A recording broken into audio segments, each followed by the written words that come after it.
Hello बच्चों, ज्ञानदीप में आपका स्वागत है। आज हम बड़े घर की बेटी का समरी पढ़ेंगे। बेनी माधव सिंह जमींदार थे, लेकिन वो ठाट बाट अब नहीं थी जो उनके बाप दादा के जमाने में हुआ करती थी। केवल नाम मात्र के ही जमींदार रह गए थे।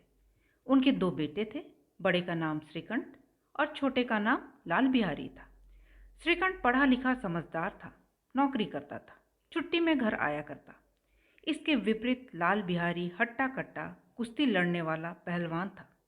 घूमना फिरना शिकार करना उसे पसंद था। दोनों भाई में बहुत प्यार था। बेनी माधव ने अपने बड़े बेटे की शादी कर दी।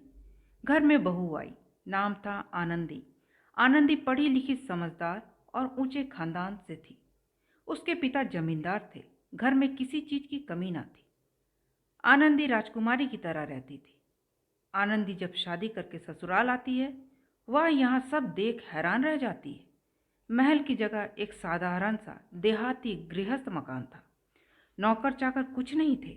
हाथी घोड़ा तो दूर की बात थी, एक बैलगाड़ी भी नहीं था। आनंदी यह सब देख बहुत दुखी होती है और इसे अपना भाग्य समझ स्वीकार कर लेती है। आनंदी ने जैसा सोचा था यहाँ वैसा कुछ भी नहीं था। फिर भी उसने अपने को ससुराल के माहौल के अनुसार ढाल लिया। यहाँ पर उसे अब अच्छा लगने लगा था। एक दिन लाल बिहारी शिकार करके चिड़िया लाता है और आनंदी को पकाने बोलता है। आनंदी बड़े घर की थी, हाथ खुले थे। उसने देखा घी कम थे, उसने सारा घी मांस पकाने में लगा दिया। जब लाल बिहारी खाने बैठता है, वह बोलता है, दाल में तो घी नहीं है। आनंदी कहती है, मांस पकाने में सारा घी लग गया। लाल बिहारी कहता है, परसों तो लाया था, इतनी जल्दी खत्म हो गया। बस इसी बात को लेकर दोनों में बहस होने लगता है। गुस्से में लाल बिहारी अपना खड़ो उठाकर आनंद की ओर फेंकता है। खड़ो एक प्रकार का लकड़ी का चप्पल होता है। आनंदी बचाव के लिए हाथ उठाती है और उंगली में चोट लग जाती है। फिर क्या था, न खाया न पिया। श्रीकंठ हर शनिवार घर आता था। पति के आते ही सारा हाल सुना डाला। सारी बात सुनकर श्रीकंठ को क्रोध आ गया।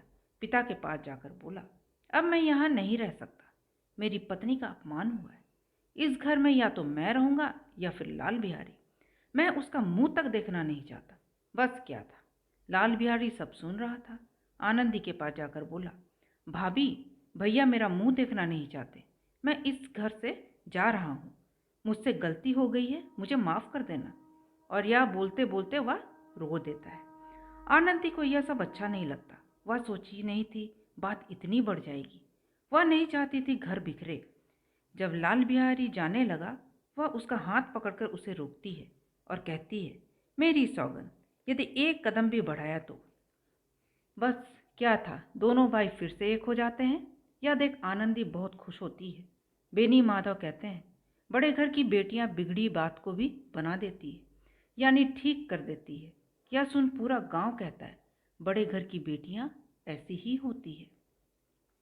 इस कहानी से यही सीख मिलती है कि हमें हमेशा प्रॉब्लम को सॉल्व करना चाहिए, जिससे जीवन में खुशियां भरी रहे। तो बच्चों, समरी पसंद आई तो लाइक करें और दोस्तों के साथ शेयर करें। फिर मिलेंगे। Thank you.